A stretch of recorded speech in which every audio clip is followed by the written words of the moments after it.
Et salut à tous, on se retrouve aujourd'hui pour le résultat de SmackDown du 3 juin 2022.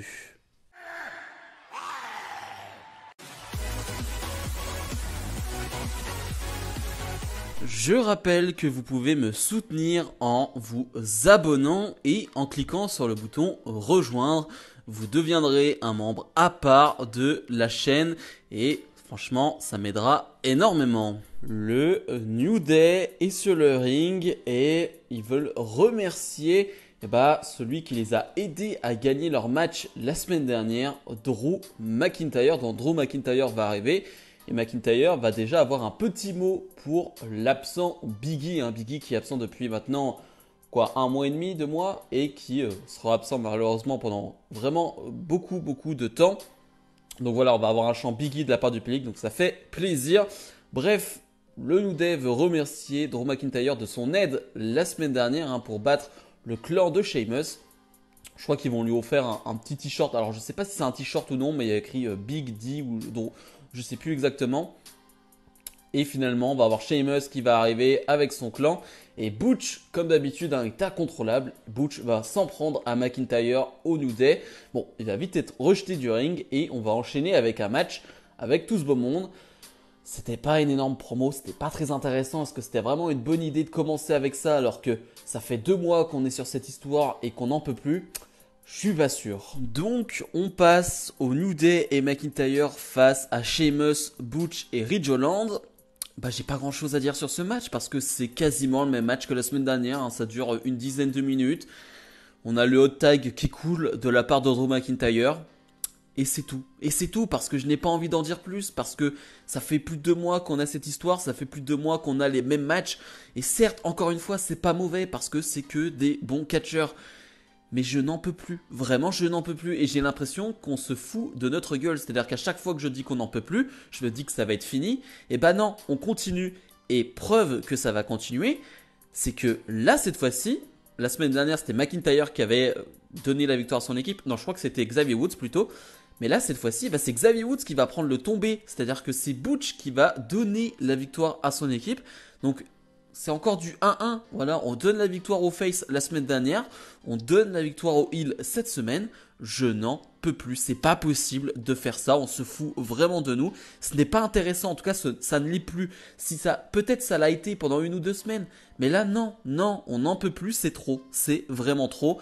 Et ça va continuer encore longtemps. Et ça me désespère réellement. Jinder Mahal fait face à Humberto. Une nouvelle fois, comme la semaine dernière, lorsqu'on avait eu Los Lotarios face à Mahal et Shanky. Je ne sais pas qui est le babyface, je ne comprends rien. Vraiment, je ne comprends pas. C'est censé être 2 heals, je ne vois pas d'où Jinder Mahal est un face, je ne vois pas Humberto face, donc je ne comprends rien. On a juste Shanky qui semble être face dans cette histoire. Il n'y a que lui qui semble être face. Pourquoi? Je n'en sais rien. Bref, on a un match qui va pas durer très longtemps et heureusement d'ailleurs, j'en veux pas plus de la part de Jinder Mahal. Et encore une fois, Shanky va danser. Pourquoi? Je n'en sais rien. Shanky va danser. Cette fois-ci, ça va profiter à Jinder Mahal qui va réussir à gagner ce match avec un roll-up. Finalement, Shanky va cette fois-ci danser avec l'annonceuse du ring.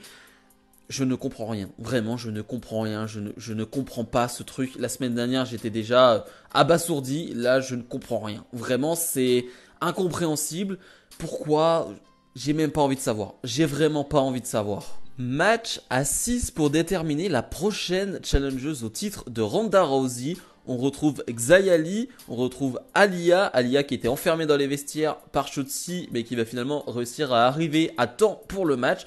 On retrouve donc Shotzi, on retrouve Natalya, Shayna Baszler et Raquel Rodriguez.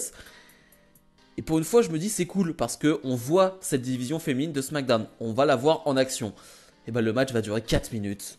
Voilà. Donc en action, mais pas vraiment. Et en plus, c'est même pas terrible. Et j'en veux même pas aux superstars présentes parce que on les voit jamais. On les voit jamais en action. Elles ne font quasiment rien sur le ring. Donc je peux comprendre qu'à un moment donné, t'as pas vraiment tes repères. Même en house show, elles sont même pas toutes là en action. Donc à un moment donné, je peux comprendre que quand t'es quasiment jamais en action, tu fais jamais de match.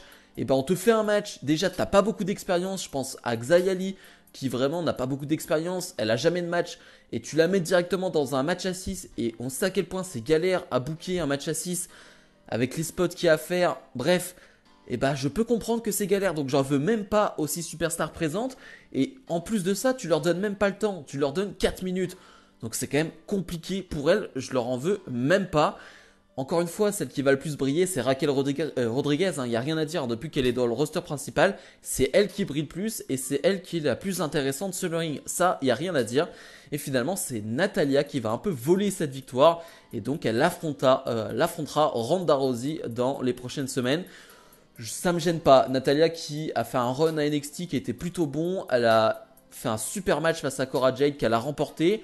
Elle est dans une bonne vibe, elle est dans une bonne lancée. Donc je me dis que pourquoi pas Natalya face à Ronda Rousey. De toute façon, il n'y a rien en ce moment pour Ronda Rousey à part Raquel Rodriguez. Donc je me dis pourquoi pas. Je suis prêt à tout, on va dire, prêt à tout voir. Macap Moss fait son retour, lui qui était absent depuis 3 semaines suite à une grosse attaque de la part de Happy Corbin. Et Macap Moss va nous faire une plutôt bonne promo en nous expliquant que l'ancien Macap Moss a été enterré. Voilà, le Madcap Moss qui rigolait aux blagues de Baron Corbin, qui était le toutou de Happy Corbin, et ben il a disparu, il l'a enterré. Bref, Happy Corbin va arriver et Happy Corbin ne veut pas du tout se battre maintenant. Mais Madcap Moss va lui dire bah si, et finalement même Adam Pearce va arriver, donc celui qui gère un peu tout ça en disant que si, il y aura un match maintenant. Bref, on a ce match qui va pas durer longtemps parce que Madcap Moss va directement utiliser une chaise pour s'en prendre à Happy Corbin. Donc disqualification, victoire de Corbin. Mais Madcap Moss va vraiment porter beaucoup de coups de chaise à Happy Corbin, c'est plutôt fun. Et au moment où il veut s'en prendre à Happy Corbin avec un escalier, bon la sécurité va arriver, blablabla. Happy Corbin, on va lui annoncer en backstage, donc c'est Adam Pearce qui lui annonce que ce week-end, donc à Hell in a Cell, on aura Happy Corbin face à Madcap Moss dans un No Holds Barred, donc un match où il n'y a pas de règles. Il y avait une rumeur qui disait comme quoi on allait avoir ce match à Hell in a Cell. Moi je n'en veux pas, ça fait un match de plus dont je n'ai pas envie de voir, tout simplement. Mais Madcap Moss a bien fait le boulot encore ce soir et je trouve qu'il fait bien le boulot depuis le début. Donc rien que pour lui, on va essayer de s'investir un tout petit peu. Et le main event, les Usos défendent leur titre par équipe face à Riddle et Nakamura. Les deux équipes se sont déjà affrontées ce lundi à Raw, mais c'est un match pour devenir challenger au titre.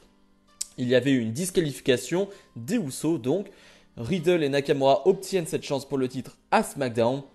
On a un match qui va durer une dizaine de minutes. Il va se passer vraiment en deux parties. La première partie où Nakamura est encore là. Bon, ça s'emballe pas trop, c'est classique.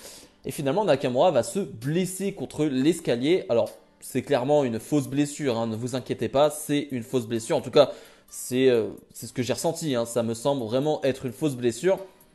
Nakamura va donc s'en aller du match, on va se retrouver donc avec un 2 contre 1. Et là je trouve que le match s'emballe vraiment, même le public s'emballe vraiment derrière Riddle.